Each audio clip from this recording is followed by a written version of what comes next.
So, today we're diving into a really profound challenge, one that sits right at the heart of Islamic scripture. It's all about a single word in the Quran that has two, well, radically different meanings. One translation has been used for centuries to permit physical discipline in a marriage, the other suggests separation. How can one word create two such different worlds? Let's dig in and deconstruct the verse that has shaped societies for centuries and is now at the center of a huge modern debate.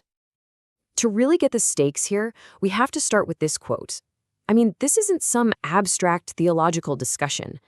As our source material, backed by solid research, as you can see from the footnotes, shows the historical interpretation of this one verse has had severe real-world consequences. It created a framework that, for centuries, has been used to justify physical violence. So, which verse is it exactly? And why does it carry so much weight? That brings us right to our first section. Okay, so the verse at the heart of all this is Quran 4:34. Now, within the framework that our sources present, this is considered to have a high impact on human welfare. And what that means is that its traditional interpretation is seen as a major roadblock, a barrier to solving some really significant societal problems and, advancing human progress. This just naturally leads to the big question, right? How did a single verse get to be so central to this issue? And what's the historical foundation for its most common and most controversial interpretation? To answer that, we've got to look back through centuries of scholarship. To understand the debate that's happening today, we first have to get a handle on the traditional view, the one that has really dominated Islamic law for most of history. What you're seeing here is a historical consensus that's, well, pretty powerful. Our sources point out that nearly every single pre-colonial English translation and this massive body of scholarly commentaries known as tafsir, they all affirmed that verse 434 permits a husband to strike his wife in certain situations. The historical debate wasn't about if it was allowed, but how. Was it just symbolic? Should it not leave a bruise? And the source also notes that these discussions basically never considered the emotional and psychological harm, which are concepts that are absolutely central to how we understand abuse today. And check out this quote, because it shows you just how mainstream this view was. This isn't some fringe opinion we're talking about. This is from Al-Ghazali, one of the most revered intellectuals in all of Islamic history. His endorsement, even while specifying that the acts shouldn't be excessive, just shows how deeply this reading was embedded in Orthodox thought. However, and this is a really critical piece of nuance that traditionalists themselves bring up, there is no record anywhere of the Prophet Muhammad ever striking any of his wives. That is a powerful counterexample to the practice. At the same time, the source material fairly points out that scholars also concede that these historical records aren't necessarily exhaustive, leaving open the possibility that not every single incident was written down.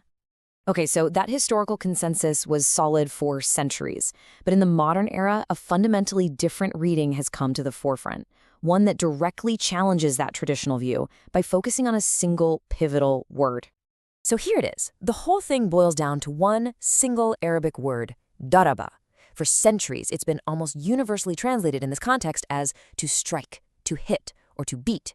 But, and this is a huge but, the word has other meanings. The alternative translation proposes that in this specific verse, daraba actually means to go away, or to strike a new path, which would mean a temporary separation, not a physical fight. This dissenting view was really brought into the spotlight in a modern translation called The Sublime Quran by Laleh Bakhtiar. And the fact that this major reinterpretation was put forward by a female scholar is, in itself, a pretty major development in a field that has historically been dominated by male voices. Now, this is absolutely critical. This is not just some fringe academic theory. Bakhtiar's translation and its interpretation of verse 434 actually received a fatwa, that's a formal legal opinion, of approval from Al-Azhar University in Cairo. And for those who don't know, Al-Azhar is one of the oldest and most prestigious seats of Islamic learning in the entire world. This certification gives the alternative translation some serious credibility within mainstream Islamic discussion. So, you're probably wondering, how on earth can one word hold two such drastically different meanings? This leads us directly to the linguistic challenge at the very heart of this whole debate. The source material calls this the dictionary problem. It's the simple reality that words in classical languages, like Arabic, can have a really wide range of meanings. A single word can mean many different things. And this makes translation not just a technical task, but an interpretive one. The meaning a translator chooses is deeply influenced by their understanding of the text's overall message and its ethical framework, its ethos. Which, of course, raises the central question for us today. If the original language itself allows for multiple interpretations, What principles should guide our choice? Should we stick with historical tradition, no matter what? Or should we align with a modern ethical framework that's focused on human welfare? To explore that very question, our source material introduces a specific modern framework that's designed to navigate exactly these kinds of scriptural challenges. That framework is called BioIslam. It's defined as scientific Islam, and scientific here refers to a methodical, evidence-based approach. Its core principle is to interpret scripture in a way that actively promotes human well-being and helps solve today's global issues, basically using progress as the main lens for interpretation. So from this perspective, the whole goal of interpretation isn't just to be theologically consistent. It's about making tangible, real-world progress. And this framework measures that progress by how well it addresses what it calls the big five core problems that are facing so many societies today. And here they are, the big five. You've got poverty, which drains resources, brain drain, the loss of talented people, authoritarianism, which stifles critical thinking, politicization, which creates division, and, number 4 on the list, patriarchy, defined here as any system that diminishes the potential of women.